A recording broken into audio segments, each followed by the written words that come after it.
Muy, pero muy bienvenidos a nuestro nuevo podcast This is the Way. Un podcast que te invita a un viaje por el universo de las finanzas y de las inversiones. Para que el ahorro se incorpore, tengo que repetirlo todos los meses. Y para mí esa es la clave, partir con lo que yo pueda replicar todos los meses. Y yo tengo un monto fijo de ahorro que lo pongo dentro de mis gastos básicos. O sea, le doy la misma prioridad que pagar la luz, el agua, el internet. O sea, si no puedo pagar mi ahorro, entonces tampoco puedo pagar mi internet, claro. ¿Cachai? Soy Andrés Sadler, fundador de portalterreno.com y un amante del emprendimiento. Y capítulo a capítulo estaremos con grandes cracks de las inversiones. Así que si eres de los que guarda su platita bajo el colchón o recibe una luquita si no saben qué invertirlas, quédate acá porque vamos a dar vuelta en 180 grados la manera en que es tu plata. Súmate a nuestro viaje de autoconocimiento y únete a nuestra comunidad. Esto es This is the Way. This is the Way. Muy pero muy bienvenidos a un nuevo capítulo de nuestro podcast This is the Way, en donde hemos estado viajando por el universo de las finanzas y de las inversiones. Hoy día tenemos un capítulo un poco diferente. La verdad es que ya hemos hablado de muchísimos tipos de inversiones, renta fija, renta variable, cripto, terreno, etc. Pero hoy día queremos volver un poquito a la base y para eso tenemos a una invitadísima tremenda. Ella es creadora de contenido y de educación financiera, autora del libro Del desorden al orden, creadora del podcast Ni tan financieros, cofundadora de FinanceFest y llegó a tener una deuda 40 veces su ingreso y ahora es la genia del ahorro. Les quiero presentar a Romy Capetillo. Gracias. Oye, qué buena presentación, gracias. Por supuesto, aquí lo más importante de este capítulo eres tú. Y obviamente toda la gente que nos está escuchando para que nos siga y esté atento a este capítulo. ¿Qué pasa? Obviamente lo que todos sabemos, el tema de las deudas y cómo fuiste cambiando esto, pero ¿qué hacías tú? ¿En qué trabajabas? Y cuando pasó todo esto, cuando te diste cuenta, ¿quién es como Romy Capetillo más allá de todo lo que yo leí? En ese tiempo yo quería ser actriz y yo estudié actuación 2 años, no pude continuar la carrera porque fui mamá súper joven, a los 20 años. Y en ese tiempo, bueno, en verdad una carrera artística que requiere mucho tiempo, era incompatible ser mamá, o al menos como yo quería vivir la maternidad en ese momento. Entonces dejé de estudiar actuación, pero siempre estuvo ahí ese bichito adentro de actuar. Yo quería hacer cine, quería crear series, ese era como mi sueño en ese momento.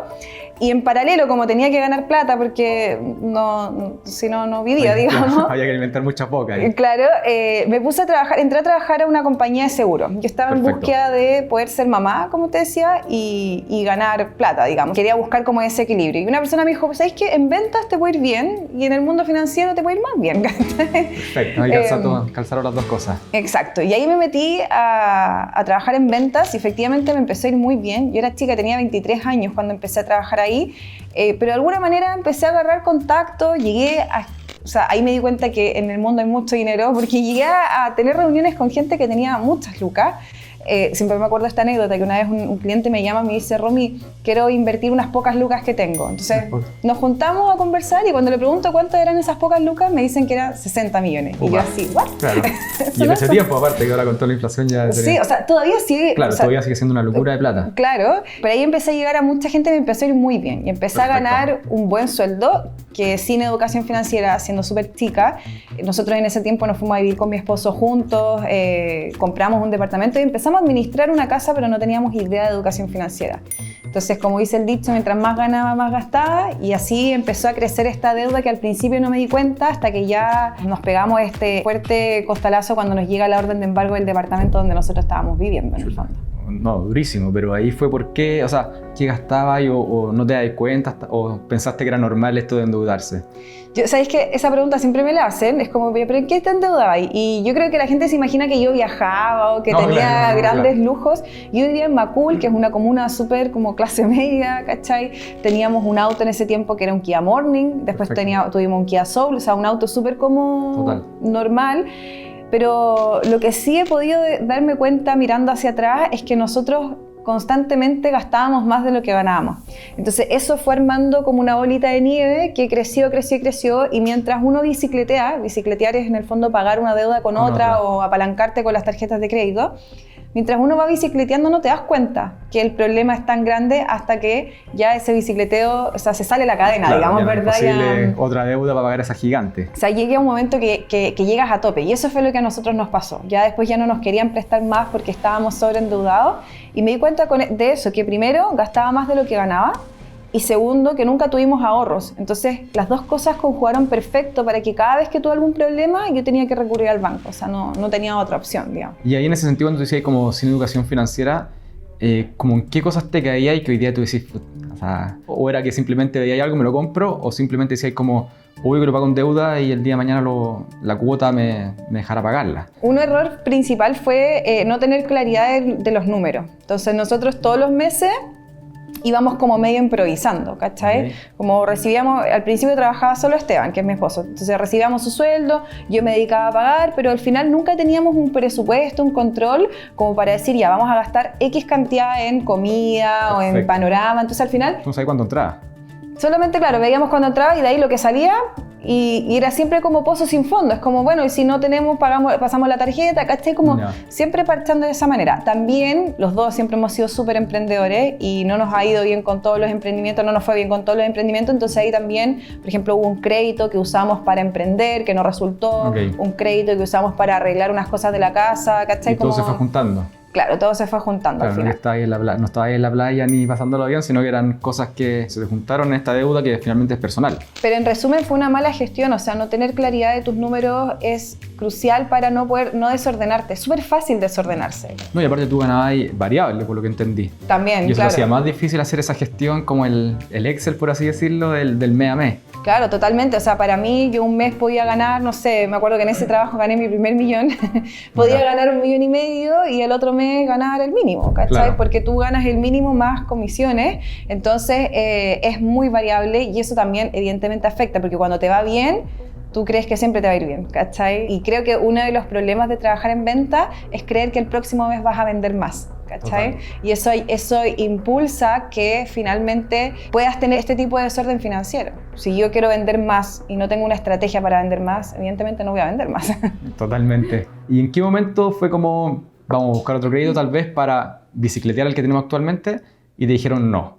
Ahí, ¿qué pasó en ese momento? ¿Qué dijiste como, cómo cambió el switch? Es que pasaron como que fue todo junto en el 2015. Notificaron a mi esposo que si no pagábamos el dividendo iban a embargar el departamento. Aparte, en paralelo, yo tenía otros créditos que no estaba pudiendo pagar, el auto no lo estaba pudiendo pagar, como que conjugó todo. Entonces ahí tomamos la decisión, dijimos, bueno, hay que accionar rápido y vendamos el departamento.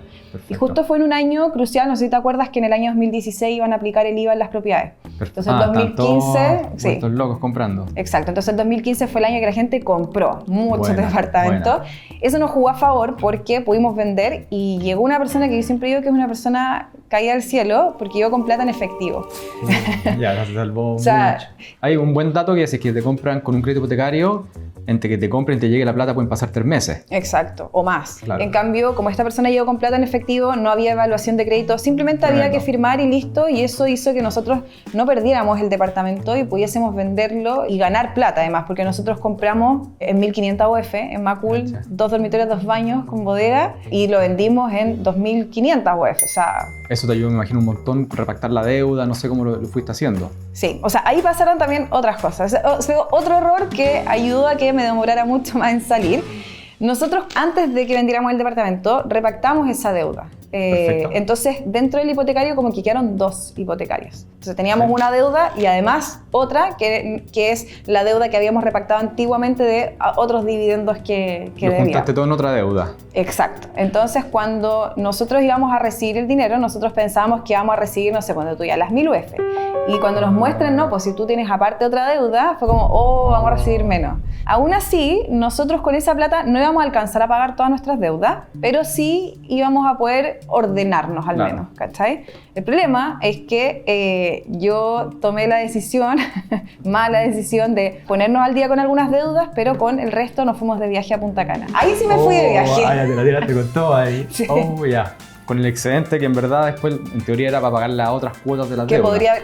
Podría haber dejado como un colchoncito para cualquier cosa, prepagar alguna deuda, lo que fuera. Pero yo también pienso que de alguna manera, como las deudas afectan tanto en lo emocional, Nuestro matrimonio estaba súper deteriorado ya en ese momento y creo que fue irresponsable de todas maneras, o sea, no lo hagan en sus casas, Claro. pero sí fue, yo sentí como necesario de vivirlo como familia, ¿cachai? No todo es plata. Tal vez tu caso fue más extremo porque estabas ahí en una situación muy Podría irme dura. a Viña, Claro. de todas maneras pasar el estrés. Efectivamente. Pero no sé, uno hace cosas que de repente no tienen mucha lógica, pero creo que fue también una historia y un momento clave como de reconstruir también. Perfecto. Como pareja, como familia y como reconstruirme también. Buenísimo. ¿sabes? No, total. Y aparte, yo te estuve sapeando en tus redes sociales y vi que ayer o antes de ayer te compraste un nuevo departamento. Sí, ¿Qué? mi primer crédito hipotecario. Tu primer crédito hipotecario. Ah, porque el anterior era de tu marido. Sí. Ya, buenísimo. Felicitaciones más primero Gracias. que nada. Y me imagino que lo más importante de todo esto no es el hecho de que te lo compraste, sino que me imagino todo el proceso que viviste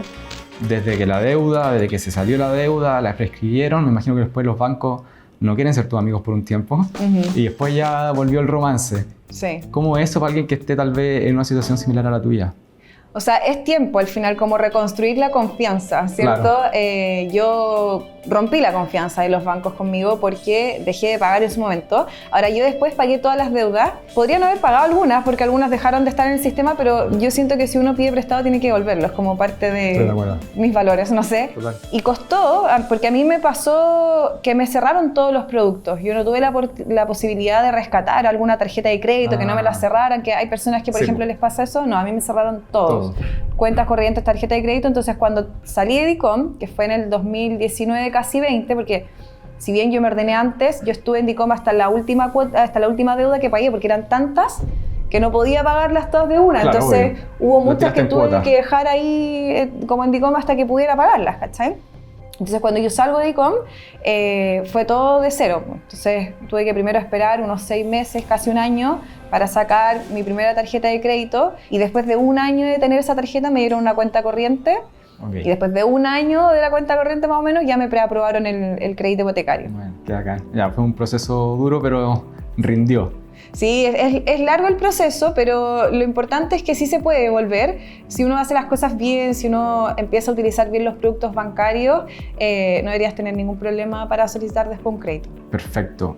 Oye, y pregunta, porque nosotros en este podcast hemos tenido muchísima gente, no muchísima, pero harta gente que nos ha hablado de muchos tipos de alternativas de inversión. Hay una cosa que nunca hablamos, que eso trata este capítulo, del ahorro. ¿Cuáles son los primeros pasos para alguien que tal vez escuche esto muy lejano, pero cómo puedo partir ahorrando? Ni siquiera invirtiendo, ahorrando. Sí, bueno, eso es clave lo que tú dices. Nadie debería invertir si no tiene ahorros. Claro. Es poner demasiado en riesgo dinero, sobre todo siendo experto. Aún así, siempre hay que contar con un poco de ahorro antes de invertir, porque si no es muy riesgoso, Claro. digamos.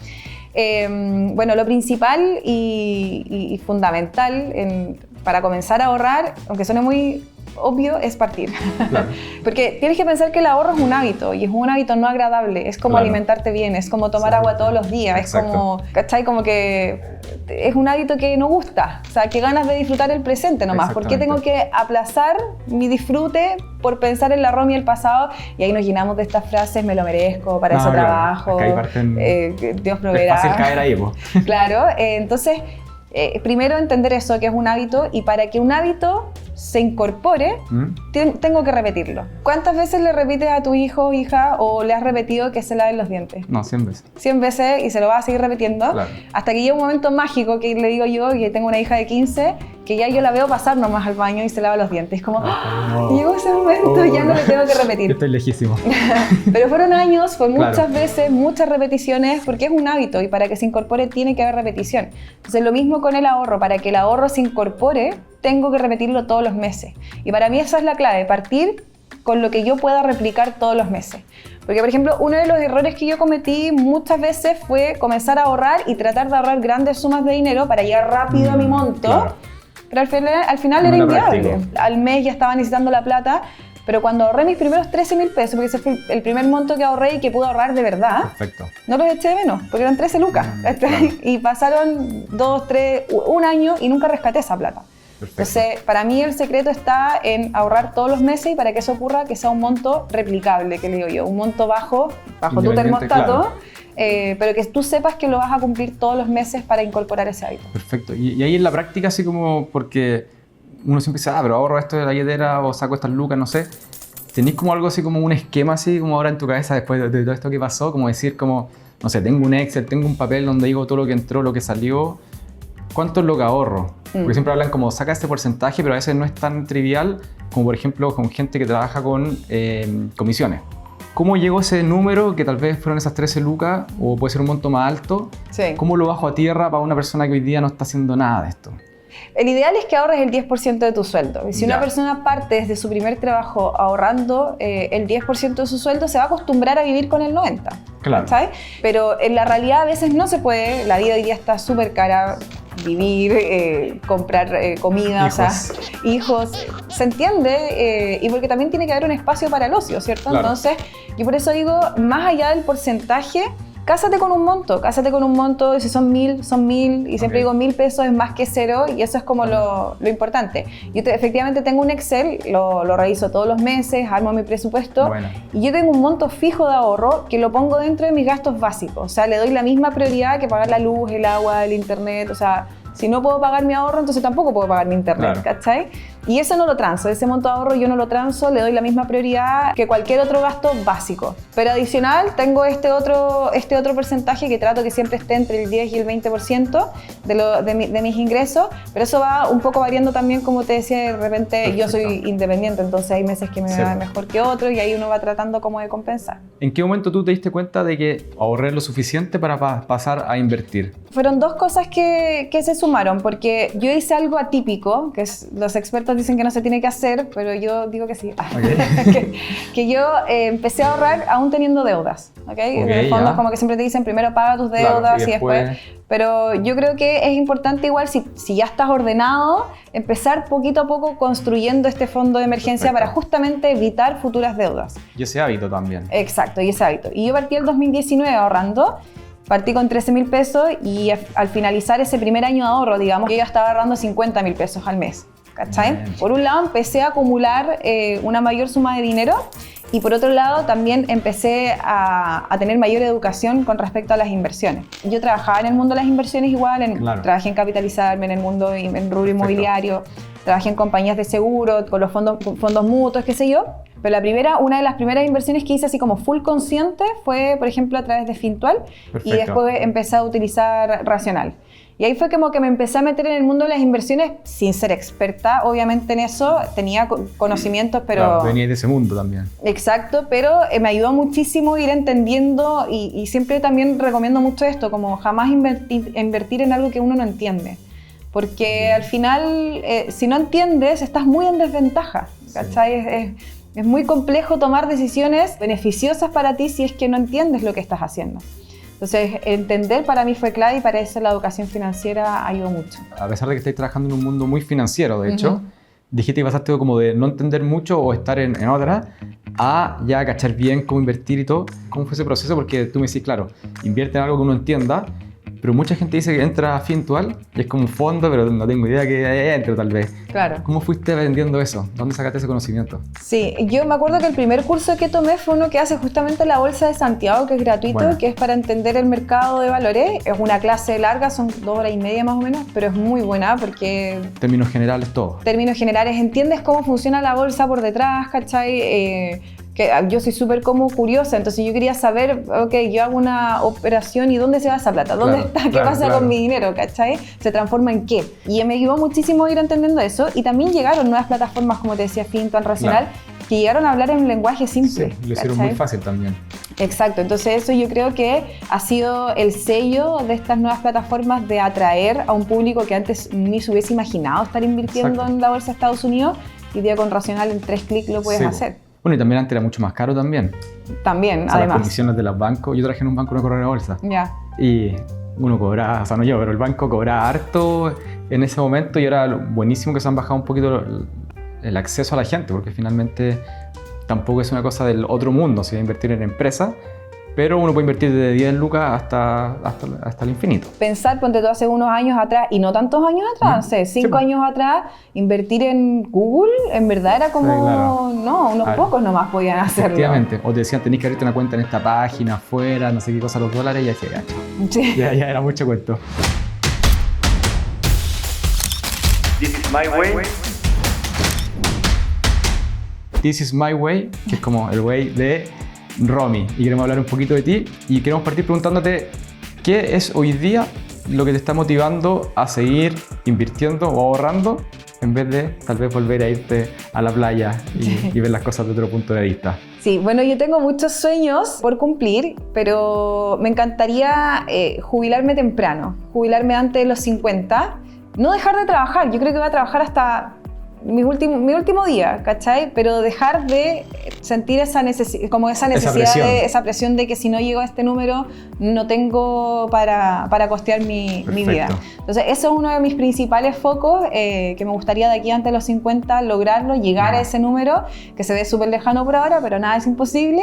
Tremendo. Y más de corto plazo, viajar. Amo viajar, eso es lo que más me motiva, conocer distintos lugares, viajar en familia. Creo que son los mejores recuerdos que les puedo dar a mis hijas, más allá de lo material. Totalmente. O sea, la experiencia de estar los 5 en otro país, con otro idioma, con otra cultura, con otras experiencias, para mí es como impagable. Como lo que dices tú, como pagarme por lo menos como mi de estándar de vida y seguir trabajando. En la práctica, ¿tú te has puesto ese como número? No te voy a preguntar el número, obviamente, pero ¿sabéis más o menos como a dónde estás apuntando para lograrlo? Eso me acuerdo que me lo preguntó Santi Inversor, Santi Jasminoy, no sé si lo conoce.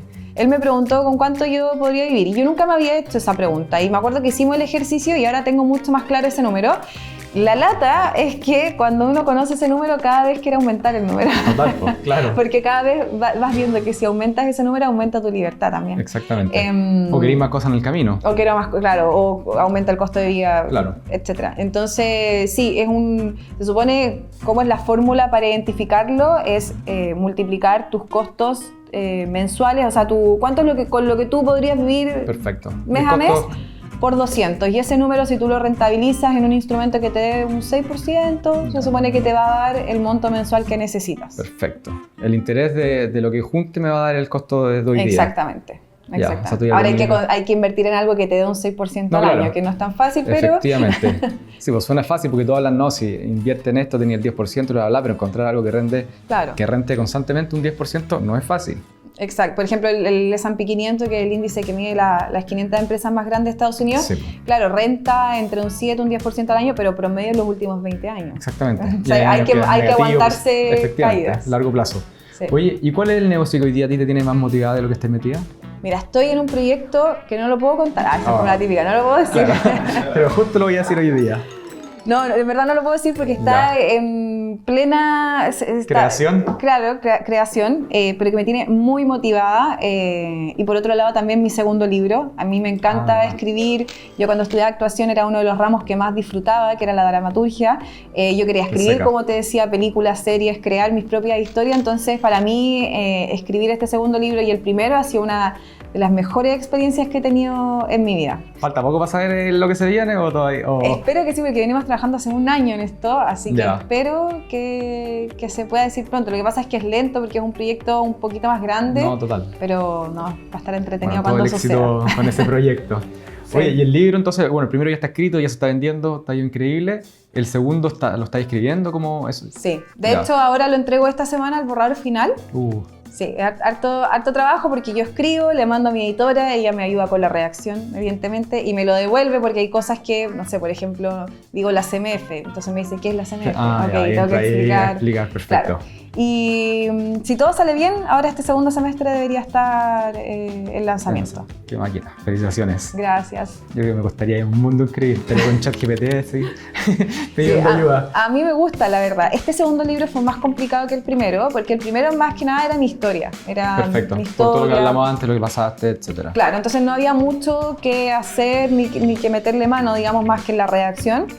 Pero ya en este segundo libro está full enfocado en inversión. Entonces es un poquito más técnico y cómo llevar lo técnico a lo simple. Claro. ¿Sabes? Sobre todo en la lectura, que puede ser un poco más difícil. Sí. Y de hecho ahí va, como la siguiente pregunta es, hoy en día, que ya tienes mucha experiencia y has acumulado mucho conocimiento, cuando inviertes, ¿en qué te fijas? Bueno, lo primero, que me gusta el instrumento. O sea, hay Ok. instrumentos, por ejemplo, que no son tan como de mi agrado. O sea, por ejemplo, las criptomonedas, con todo el respeto que... Sale harto esa Sí. respuesta con las cripto. Sí, por ejemplo, las criptomonedas yo siento que no tengo mucho enganche, Ok. no entiendo mucho el blockchain detrás, todo Perfecto. Eso entonces no- como que me preferís no resto, entrar. claro, Perfecto. prefiero no entrar, pero por ejemplo el rubro inmobiliario me encanta, pero también yo creo que tiene que ver porque es donde yo me eduqué, ¿cachai? Claro. No, y sabéis cómo olfatear dónde están las papitas o qué es bueno y Sí. qué es malo O sea, también. trabajé muchos años vendiendo departamentos para inversionistas, Perfecto. ¿cachai? Conozco el mercado y he visto las rentabilidades que las personas pueden generar sin hacer nada, o sea, Claro. solamente esperando que pase, que aumente la plusvalía. Perfecto. Entonces, lo primero es identificar que me gusta el instrumento en sí y luego, para mí, es buscar una oportunidad dentro de él. Yo creo que siempre hay oportunidades y también creo que no existe el mejor instrumento de inversión, que existen distintas alternativas para resolver distintas necesidades y que tiene mucho que ver también con el perfil como como inversionista. Efectivamente. Y conocer también en qué se está metiendo uno. Sí, totalmente. O sea, hay que entender cómo funciona. La otra vez, por ejemplo, me escribió una persona y me decía que si yo quería invertir en unos fondos en el extranjero que estaban asociados a una póliza, yo no sé si quiero meterme ahí, fíjate, No como estoy que entendiendo no. mucho, claro. No estoy cachando. Y es como ahí tú te das cuenta, como no sé si quiero invertir mi dinero Claro, y no estar cómoda. Claro, quiero estar cómoda en una inversión que yo entienda, que maneje, que pueda tener pseudo el control de mover mi dinero cuando lo necesite, ¿cachai? Perfecto. Sí. Oye, y Romy, ¿podríamos saber, no en números, sino en porcentajes, en qué estás invirtiendo o cómo está el famoso asset allocation? Sí, mira, tengo, en mi mayor portafolio hoy día está, ahora que compré el departamento, Claro. en el rubro inmobiliario. Tremendo. Tengo un departamento y un terreno. Después vendrían los ETFs y acciones, están como ahí Perfecto. Peleando. Tengo un porcentaje de fondos mutuos muy chiquito que es como para mis hijas en el fondo. Que De larguísimo plazo. Claro. Tengo un seguro con ahorro también y tengo muy poquito, como un 4%, equivale a las criptomonedas, que igual las tengo, porque igual... O sea, hay algo ahí igual. Sí, porque... Amor y odio. Bueno, si veo expertos hablando del tema y que podrían ser importantes en el futuro, ya tengamos un poquito. Tremendo. No, y aparte es por lo menos el hecho de dar el paso de probar. No tiene que ser con Exacto. todo tu portafolio, pero una cosa chiquitita que estés dispuesta a arriesgar. Es lo que más se repite en este podcast de hazlo, ¿cachai? Exactamente, sí, porque sí, esa es la manera también que podemos tener la experiencia y decir, sabes que no me gustó, sí me gustó. Ahora que también me hago súper responsable, que no he hecho la pega de meterme de lleno No. al mundo de la escritura, en una de esas lo hago y me enamoro, Claro, ¿cachai? ya sabe. Exacto. Perfecto. Oye, y aparte de tu tremendo podcast, ¿dónde más te educas? ¿Qué podcast escucháis o tenías alguna recomendación o libro? Bueno, escucho harto el de Francisco Ackerman, de Perfecto. Pancho. Es un Máquina. podcast que sí me gusta mucho, es muy transversal con el tipo de invitados que tiene, etc. Por otro lado, hay uno que me gusta mucho, que es el podcast de DBA, Animales Financieros. Tremendo. Sí, sigo Un saludo a los de Animales Financieros. Sí, son secos. Una máquina. Manuel, no sé si conoces a Manuel Arenas, Manuel.finance. Ya, Él sabe no, mucho del mundo del mercado de valores en general y me encanta aprender con él. Libros, hace poco tiempo igual, hace tiempo leí La psicología del dinero, Ok. que me encantó, o Cómo piensan los ricos, también Perfecto. el título. Pero también me gusta mucho ver películas, series, y veo todas las películas, series de emprendimiento, de todo, Bueno, me encanta. Ya Sí. está ahí siempre al tanto. Y bueno, Pancho fue nuestro primer invitado, que él nos Sí. puso también, como si tú, muy transversal, nos puso así como la peluda en la cancha para decir, onda, antes de invertir, de ahorrar de cualquier cosa, partan viendo sus riesgos, como muy simple. This is not the way. This is not the way. O sea, las cosas que no hay que hacer, las embarradas que no hemos pegado, porque siempre hablamos de la parte bonita, pero para nosotros es súper importante que la gente también entiende que hay una parte oscura dentro del mundo de las finanzas y en la vida, como en todas cosas. Y la primera es, tal vez algo me contaste, pero ¿cuál ha sido tu mayor embarrada? Que también ya lo hablamos, pero no sé si has tenido otra inversión donde has dicho, chuta, ¿por qué lo hice? Así como en inversiones no metí mucho la pata porque empecé a invertir ya con Conocimiento. educación, claro, con conocimiento. Pero sí, uno de mis grandes errores, aparte de viajar con plata que no debería haber utilizado, fue mi primer auto. Yo mi primer auto me lo compré 100% con deuda. Me acuerdo que queríamos un auto porque yo había entrado a trabajar, ya teníamos a nuestra hija, tenía 3 años, en verdad necesitábamos, bueno, siempre como lo necesito, claro, ¿verdad? Siempre te convences de ciertas cosas. Y me dieron una cuenta corriente con una línea de crédito y 2 tarjetas de crédito.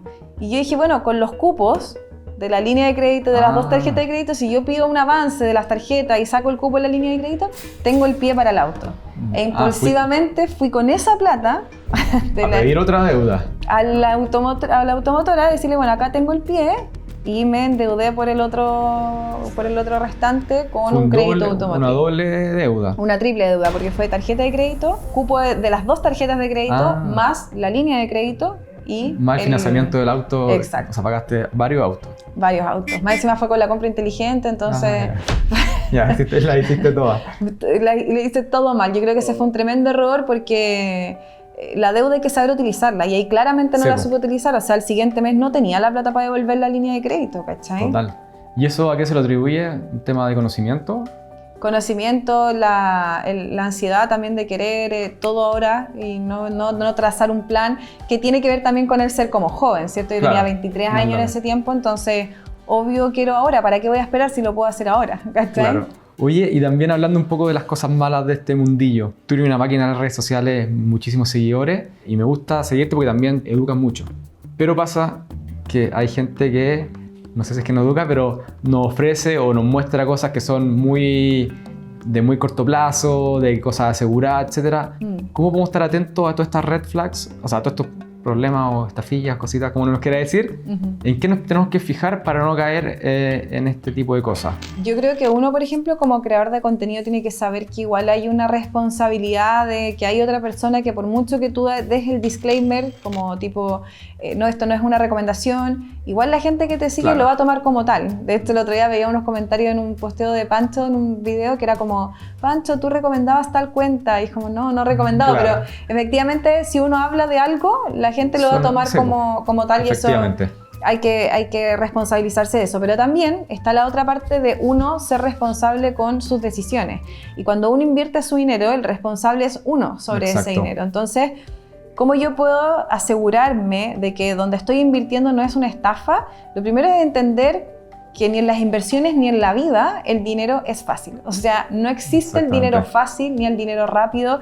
Ningún millonario te va a decir que lo logró fácilmente. De hecho, el otro día estaba viendo el gráfico de la construcción de riqueza de Warren Buffett y sus primeros 20 años eran súper planos y se pega al final se pega como disparo hacia arriba, digamos. Entonces, no existe el dinero fácil ni rápido.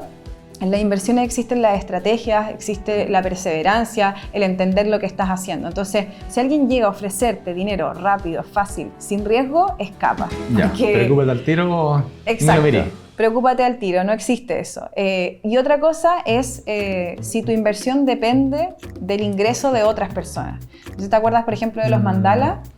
¿Eso es menos piramidal y cosas así? Eso es piramidal porque tu inversión, o sea, vas a ganar plata siempre y cuando entre una tercera persona. Entonces, si yo tengo que traer a 2 amigos para que esos 2 amigos traigan 2 amigos y así, o sea, es raro. Es raro porque tu inversión no debiese crecer por consecuencia de que entren otras personas, ¿cachai? En el fondo, como tu inversión, tu dinero tendría que multiplicarse porque está invertido en algún instrumento. Efectivamente. ¿Cachai? Entonces, eso también vendría siendo una especie de alerta. Y por otro lado, también cuando te encuentras con una situación en la que te empiezan como, no, yo voy a administrar tu plata y yo voy a conseguir una mejor rentabilidad, no sé qué. Y el ser muy amable, cuando están siendo demasiado amables, excesiva amabilidad, también tener ojo ahí cuando quieren que inviertas tu dinero. Obviamente si es una empresa regulada, no sé, los bancos, es distinto y eso también es un buen indicador de ver si tu dinero está bien invertido también. Bueno, ahí tocaste un tema importante que es regulada. ¿Qué significa que esté una empresa regulada hoy día?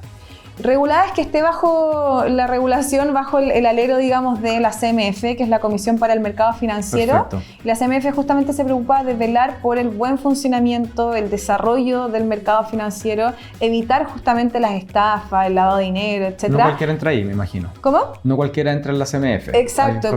Lo que busca es cuidar la confianza en el mercado, porque si no hay confianza, la gente no invierte, las empresas no nacen, entonces es importante cuidar eso. Y para que una empresa esté regulada por la CMF, tiene que cumplir con ciertos requisitos y por ende eso a mí me da, yo puedo revisar la lista de las instituciones reguladas y eso me da confianza de decir, bueno, si la regula la CMF... Claro, es un primer check. Exacto, no hay una estafa detrás, está cumpliendo con los requisitos, Perfecto. etc. Tremendo, Romy. Muchísimas gracias por todos los consejos que nos has dado. Una máquina del ahorro. Pero súper importante, ¿dónde te puede encontrar la gente que te quiera seguir? Que imagino ya aquí muchos ya te siguen. Sí, estoy principalmente en Instagram, @RomiCapetillo. También de repente subo videos en TikTok y también en mi canal de YouTube, romina.capetillo, donde hago de repente clases gratis, así que ahí también me pueden encontrar. Pero mi comunidad principal está en Instagram. En Instagram, sí. Entonces todo a seguir a Romy en Instagram. Romina, de nuevo, muchísimas gracias por estar acá. La verdad es que pasó volando todo este tiempo. Sí. Diste una masterclass ahí del ahorro y algo de la inversión también. Toda la gente que lo escuchó, muchísimas gracias. Acuérdense de compartir, de suscribirse y nos estamos viendo en un próximo capítulo. Muchas gracias, Romy. Gracias. Chao. Chao.